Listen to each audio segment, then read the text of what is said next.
have got, anybody got over $5 million of property so far in the room? Nice up, nice $5 million.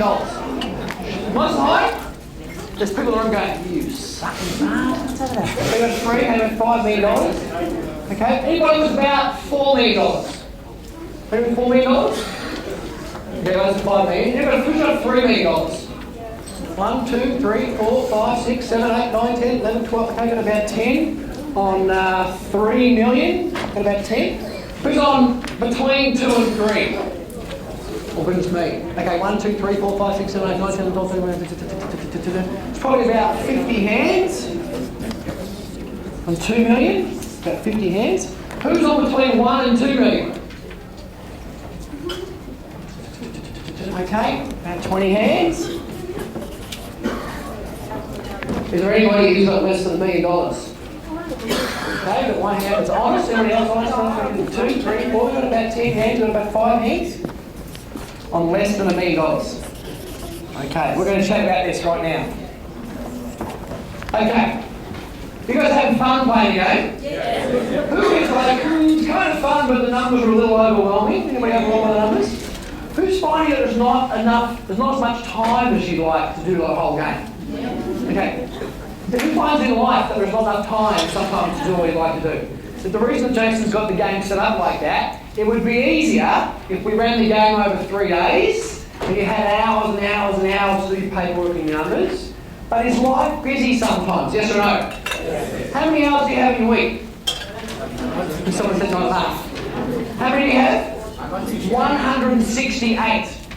And everybody has exactly the same. Nobody has more, nobody has less. It's kind of the way that the world is. So the reason the game's set up with these tight time frames is, you know what, you're busy. Sometimes you have to do your paperwork at 2 in the morning when the kids are asleep. Sometimes you've got to get up at 5 o'clock in the morning and do valuations and do paperwork and stuff. So it's kind of stuff like that. Now, I want to chat about the five biggest key things you're going to have to do with your psychology in your head if you want to be a great investor. Not strategies. I don't teach strategies. Not finance. That's Naomi. The 5 key things you're going to want to do with your head. Would that be useful to you guys? Yes or no? Yes. Would it be useful to the people who are less than $2 million right now? Yes or no? I hear some uncertainty about that. What do you want to do? Go ahead and grab a seat. But as you grab a seat, laugh out loud hysterically as you grab a seat. Now, funny thing is, Louise, can you start hanging out? Thanks, son. Funny thing is, actually, just wait 2 seconds, Louise. Just wait 2 seconds. Here's the deal. We have 130 people in the room, and if this is a bell curve of who's making money, there are some people over here. Where are people making who've got $5 million already? Over $5 million in equity? Put your hands up. 5 million. 1, 2, 3. There's a couple of people who are doing something extraordinary in this room. Would you agree that if most people are around about 2 million, and yet there's a couple who are at 5 million, same amount of time, same amount of money, same opportunity, would you agree that they're doing something different to the rest of us? Would you agree with that? Yes or no? Yes. Would you agree that they're doing their calculations wrong? Maybe, I don't know, maybe. And yet there's also some people over here who are less than $2 million. And yet, same amount of money, same amount of time, same opportunity. Why is that? It's not about the science of it. It's not about the system. And in life, one of the things that I've learned a lot from being in the world of personal development, if you're doing your numbers, the tax man will come along and find you right now. So if you're doing your numbers, be careful about that. One of the words is, there is some science to achievement. Is there some science to buying property? Yes or no? Yes. You got some science. You need some strategy. And my dad, when I was growing up, taught me a way of learning called trial and error. Yeah, who got taught trial and error? Who likes trial and error? Don't put your hand up for that one. Trial and error is bad. You want to do a thing called modelling. You want to find people who have got the result that you want, and you want to copy them. That's why I love what Sam said about real estate agents. They don't know anything about real estate. They're salesmen. Most of them don't own property. Most financial planners are hysterical. There are people who have got an accounting or a business degree from university. They've done a 12-month diploma in financial planning, and they now know how to sell you some financial services. But they don't have their own finances in order. Does that make sense? And so, what I want to share with you right now is the 5 keys that you need to be able to do and manifest and manage to be a great investor. Here's the first one. You want to write this down. You've got a blank pen and paper in front of you right now. The first key to being a great property investor is man said, I think. Buy some property. The first key is get in the game. Now, as funny as this sounds, there are some people that like to sit at their desk and wait till everything is perfect before they take the plunge. Are there people, someone laughing over here? Are there people that like to do that, yes or no? Yes. Absolutely. And is getting your stuff organised important, yes or no? Yeah. But can you use that as an excuse to delay moving forward and taking the first step, yes or no?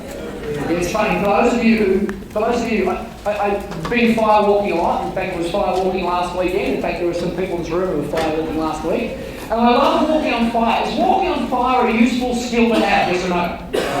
No. Not once in my life have I thought, geez, when I walk on fire, now this is really handy. Not once in the 10 years, 15 years that I've been walking on fire, have I been at home on a Saturday afternoon after a little barbecue of broccoli and tofu, thinking, you know what? It'd be nice if we got the coals out and just put them on the backyard and then walk away. But here's what I love about walking on fire as a metaphor. I see people get ready to walk on fire. They're getting ready, they're getting ready, they're getting ready. Now, it's important to get ready before you do something, yes or no? Yes. Yeah, if you're going to buy a property, you've got to get ready. Get your finance, do your health check, get some good coaching, get ready. But eventually, do you have to get in the game, yes or no?